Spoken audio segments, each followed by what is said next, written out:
Assalamualaikum warahmatullahi wabarakatuh. Hello everyone, good morning. How are you today? I hope all of you guys are fine. Welcome back to YouTube channel Meet Nuritu with Miss Dia. Hari ini kembali lagi kita akan mereview materi IPS, yaitu peran ekonomi dalam upaya menyejahterakan masyarakat. Sebelum mulai belajar, mari sama-sama kita mengucapkan basmalah. Bismillahirrohmanirrohim. Yang pertama adalah badan usaha dalam perekonomian. Yang pertama yaitu ada badan usaha perseorangan. Badan usaha perseorangan adalah badan usaha yang dimiliki dan dikelola oleh perorangan. Ciri-cirinya, proses pendirian dan pembubaran mudah. Pemilik usaha adalah perorangan atau keluarga. Tugas dan tanggung jawab pemilik usaha tidak terbatas. Modal tidak terlalu besar dan melibatkan keluarga. Kelangsungan usaha tergantung pemiliknya. Pengelolaan usahanya bersifat sederhana dan pembagian hasil usaha menjadi hak pemilik usaha.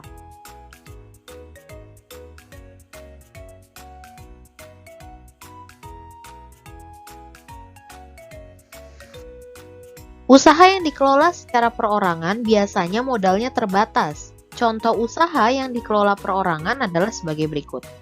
Yang pertama, usaha pertanian, yaitu petani mengelola hasil pertaniannya dari lahannya sendiri.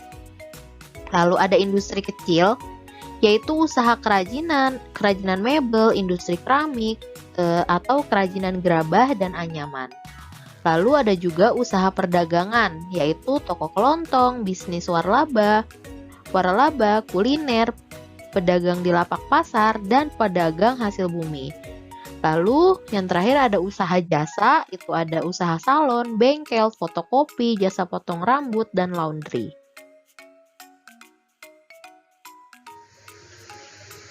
Selanjutnya, badan usaha dalam perekonomian yang kedua adalah badan usaha kelompok.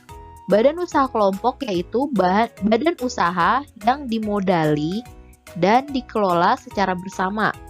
Jenis-jenis badan usaha kelompok adalah sebagai berikut. Yang pertama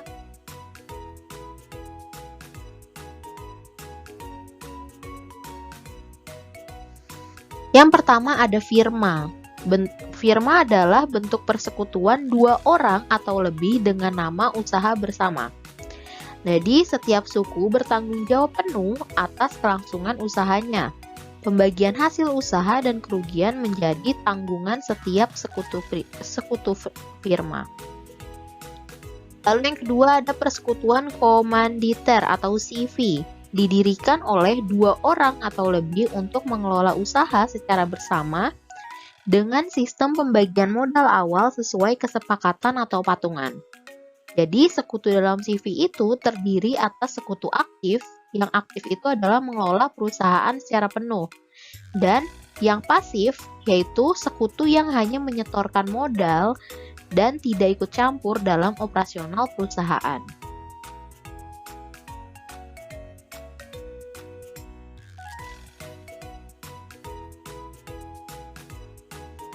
Lalu yang ketiga ada perseroan terbatas atau PT.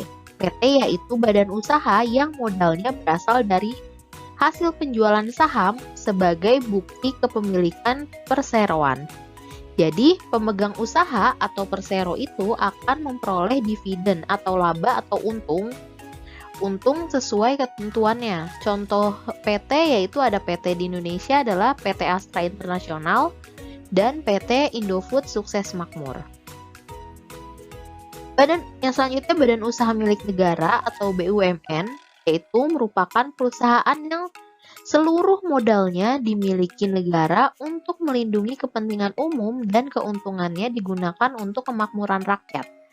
Contoh bentuk BUMN di Indonesia adalah Perum Bulog, Perum Damri, dan PT Perusahaan Listrik Indonesia Listrik Negara atau PLN. Selain BUMN, pemerintah mengelola dan mengembangkan badan usaha di tingkat daerah. Di daerah berkembang, badan usaha milik daerah atau BUMD dan badan usaha milik desa atau BUMDes. Selanjutnya adalah koperasi. Koperasi adalah badan usaha yang beranggotakan orang seorang atau badan hukum koperasi dengan melandaskan kegiatan berdasarkan prinsip koperasi, sekaligus sebagai gerakan ekonomi rakyat yang berdasar atas asas kekeluargaan. Tujuan koperasi yaitu memajukan kesejahteraan anggota pada khususnya dan masyarakat pada umumnya, serta membangun tatanan perekonomian nasional dalam rangka mewujudkan masyarakat yang maju, adil, dan makmur berdasarkan Pancasila dan UUD 1945.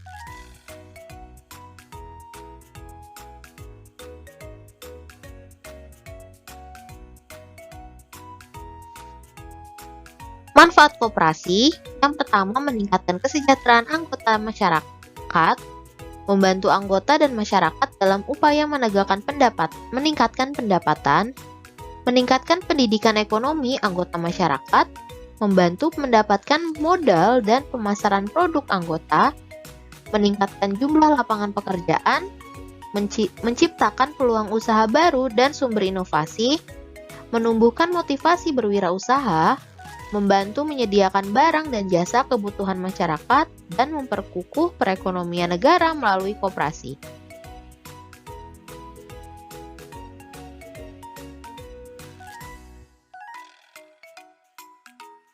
Landasan koperasi yaitu berlandasan ideal atau landasan dasar koperasi yaitu Pancasila. Landasan struktural koperasi yaitu UUD 1945 pasal 33 ayat 1 yang berbunyi, perekonomian disusun sebagai usaha bersama berdasar atas asas kekeluargaan. Landasan operasional koperasi yaitu Undang-Undang Dasar Nomor 25 Tahun 1992 tentang perkoperasian, anggaran dasar, dan anggaran rumah tangga. Landasan mental koperasi yaitu kesetiakawanan dan kesadaran pribadi.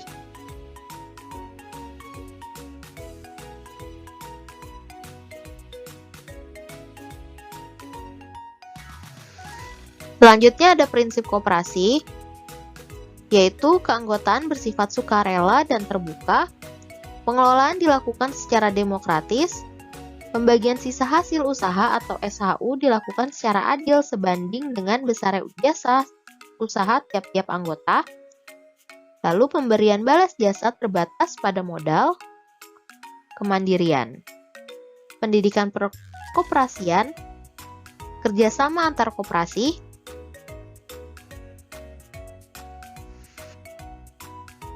selanjutnya kegiatan ekonomi berdasarkan jenis usaha koperasi. Yang pertama ada koperasi konsumsi. Koperasi konsumsi menjalankan kegiatan jual beli barang konsumsi atau kebutuhan sehari-hari.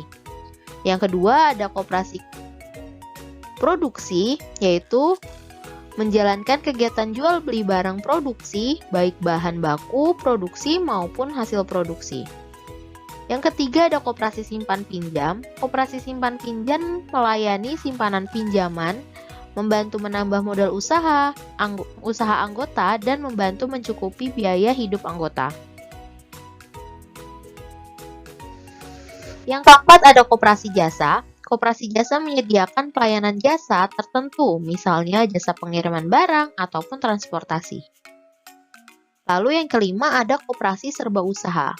Koperasi serba usaha menjalankan berbagai macam usaha seperti menyediakan barang kebutuhan sehari-hari, menyediakan barang produksi, dan menyediakan pelayanan jasa. Contohnya adalah koperasi unit desa atau KUD.